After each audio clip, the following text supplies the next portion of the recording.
ఏ దేశమెగినా ఎందుకాలిడినా ఏ పీఠమెక్కినా ఎవరెదురైనా పొగడరా నీ తల్లి భూమి భారతిని నిలుపురా నీ జాతి నిండు గౌరవం. ఇక్కడ ఆసీనులైనటువంటి ప్రజాప్రతినిధులందరూ చేస్తున్నటువంటి పని, తీసుకున్నటువంటి బాధ్యత అదే అని చెప్పి నేను గట్టిగా విశ్వసిస్తున్నాను. తెలుగు భాషలందు తెలుగు లెస్స అని చెప్పి మనం అందరం కూడా కీర్తించినప్పటికీ ఈరోజు ఈ సమావేశానికి భారతదేశ నలుమూలల నుండి భాగస్వాములు, అందులోని మహిళలు వచ్చినటువంటి సందర్భంలో చాలా వరకు ఆంగ్లంలో మాట్లాడితే అది సందర్భోచితంగా ఉంటుంది అని చెప్పి భావిస్తూ respected Speaker of the Lok Sabha Shri Om Birla ji, the Chief Minister of Andhra Pradesh, he was to be with us, but unfortunately due to the weather conditions he is not here, Shri Chandrababu Naidu ji, Speaker of the AP Assembly Shri Ayyana Pathrudu garu, the Deputy Chairman of the AP Legislative Assembly Shri Raghuram Krishnamraj garu. We also have with us Minister Shri Payyavul Keshav garu and also the Chairman of the Women Committee Andhra Pradesh, Gauru Charita garu, and of course all the Women Empowerment Committee chairpersons from across the country, from all the states, MPs, MLAs, and also those representatives who have been nominated by the Speaker in such states that do not have the Women Empowerment Committee. Ladies and gentlemen, on this auspicious occasion, I extend a very warm welcome to all the esteemed guests who are seated on the dais and off the dais. It is a conference of the Legislative Committee for Empowerment of Women, which is being held in Tirupati at the lotus feet of Sri Lord Balaji. The presence of the distinguished guests add value to this event, and we are eager to listen to the thoughtful insights which will reflect on the significance of the work we undertake in the Committee on Empowerment of Women.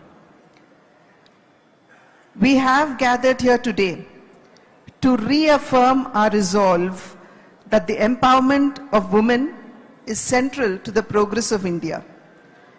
It underscores our shared commitment for advancing gender justice and inclusive development. India's vision of a Viksit Bharat by 2047 rests on the pillars of equality, inclusion, and empowerment. Women-led development has now become the new narrative, the core narrative of India's national strategy. As articulated by our Honorable Prime Minister Shri Narendra Modi ji, India is investing in women as catalysts of growth through improved access to education, entrepreneurship, health, and digital literacy. Flagship schemes such as Beti Bachao Beti Padhao, Stand Up India, Mahila Samman Savings Certificate, and Pradhan Mantri Jan Dhan Yojana has created a transformative ecosystem where women are no longer simply beneficiaries but active contributors to the national progress. More than 10 crore women have joined the self-help groups, becoming economic change makers in rural India. This participative model of governance ensures that the woman's voice shapes policies leading to sustained and equitable growth. It would be inappropriate if we did not remember the participation of women in India's freedom struggle.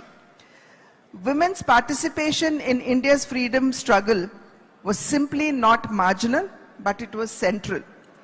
The freedom movement was not just about a story about political leaders and battles, but it is also a story of women who stepped out of their homes, defying social restrictions to fight for the nation's independence.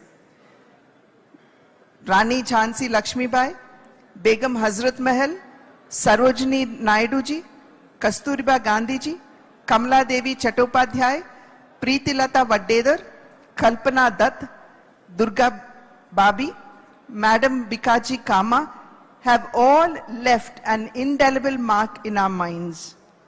At the grassroots, countless unsung heroines have made sacrifices. Matangani Hazra of Bengal, Kanakalata Baruwa, who was just 17 years old and martyred in Assam, Akkamma Cherian of Kerala are part of this. As the world's largest democracy, we believe that the greater presence of women in political and decision-making spaces creates a sense of security among the common citizens, particularly the women and the marginalized sections. As a result, India today is witnessing a rapid transformation from women's development to women-led development. Under the vision of the Honorable Prime Minister, our government has adopted a multi-pronged approach involving the whole of the government and the whole of society